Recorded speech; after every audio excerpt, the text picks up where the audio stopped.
Good morning મિત્રો, આજની સવારની પ્રેમી સલામ, જય મસીહ કી.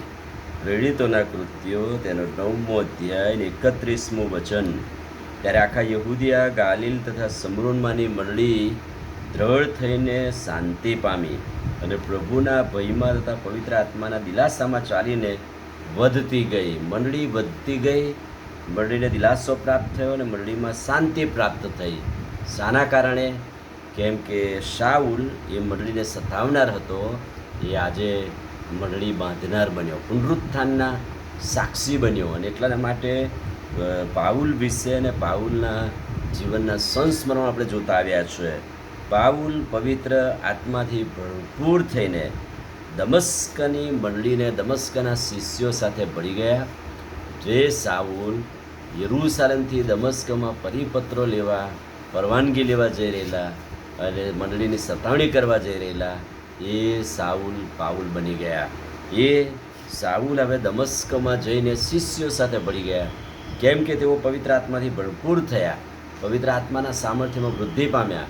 શિક્ષણ હતું, વચનો હતા, ડિગ્રી હતી, પણ પવિત્ર આત્માનું સામર્થ્ય નહોતું, પ્રભુનું ભય અને બીક નહોતી. અને અત્યારે સંત પાઉલને એ ભય અને બીક આવ્યો ને એટલા માટે આખા યહૂદિયા, ગાલિલ ને સમરૂનમાં સંપૂર્ણ શાંતિ સપાઈ, બધાને હાશ થઈ અને મંડળી વૃદ્ધિ પામી, પવિત્ર આત્માથી દિલાસિત થઈ.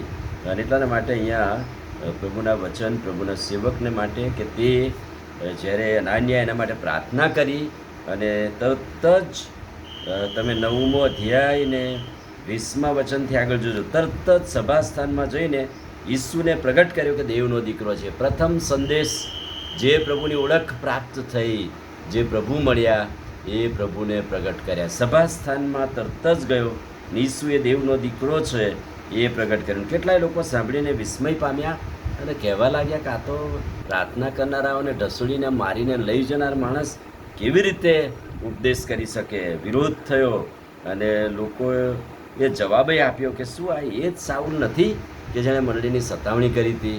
અને લોકો એનું માનવા સાંભળવા તૈયાર નહોતા. પણ સાઉલમાં વિશેષ બળ આવ્યું અને તેણે યહૂદીઓને ગૂંચવી નાખ્યા. જેમ વિરોધ એમ પ્રભુના વચનોમાં વધારે દ્રઢ પામ્યો. અને કહે છે કે એણે એથી વિશેષ પ્રભુનું વચન પ્રગટ કર્યું કે યહૂદીઓને વચનોથી ગૂંચવી નાખ્યા. પણ સાથે સાથે સતાવણી પણ શરૂ થઈ અને લોકોએ, યહૂદીઓએ જોયું કે આ તો હવે ઈસુને પ્રગટ કરે છે. અને એટલે લોકોએ એમને મારવા પ્રયત્ન કર્યો, પણ યરૂશાલેમ અને ત્યાંના લોકોએ એનો બચાવ કર્યો અને એને બીજે શહેર મોકલી દીધો. યરૂશાલેમમાં આવ્યો ત્યારે યરૂશાલેમમાં લોકો સ્વીકારવા તૈયાર નહોતા, કે અમે માનવા તૈયાર નથી. પણ અહીંયા એમ લખવામાં આવ્યું છે, પણ બારનાબાસ તેને પ્રેરિતોને પાસે તેડી ગયો. બારનાબાસ તેને પ્રેરિતોની પાસે તેડી ગયો. ભલે લોકો વિરોધ કરે, પણ એક વ્યક્તિ પ્રભુ ત્યાં મૂકે છે કે જે આપણા માટે સાક્ષીરૂપ બને છે. અને બારનાબાસ પાઉલને માટે સાક્ષીરૂપ બન્યો. એની આંગળી પકડીને યરૂશાલેમમાં લાવ્યો અને બાઇબલ એમ કહે છે ત્યાં ઘણા દિવસ રહ્યા પછી એ જ ઉપદેશ, ઈસુ દેવનો દીકરો છે, પ્રગટ કરીને લોકોને ભરોસો અને વિશ્વાસ આવ્યો.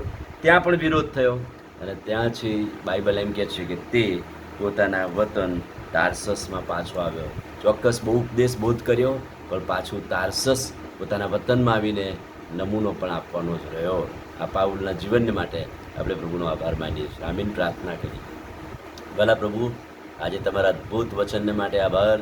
સંત પાઉલે મંડળીની સતાવણી કરેલી, પણ પ્રભુ જ્યારે તમારું વચન પ્રાપ્ત થયું, પવિત્ર આત્માથી ભરપૂર થયા, ત્યારે મંડળી વૃદ્ધિ પામી, દિલાસિત થઈ અને સર્વત્ર શાંતિ સપાઈ. પ્રભુ ઈસુના નામમાં માગીએ છીએ, સાંભળો ને માન્ય. આમીન. Bless you.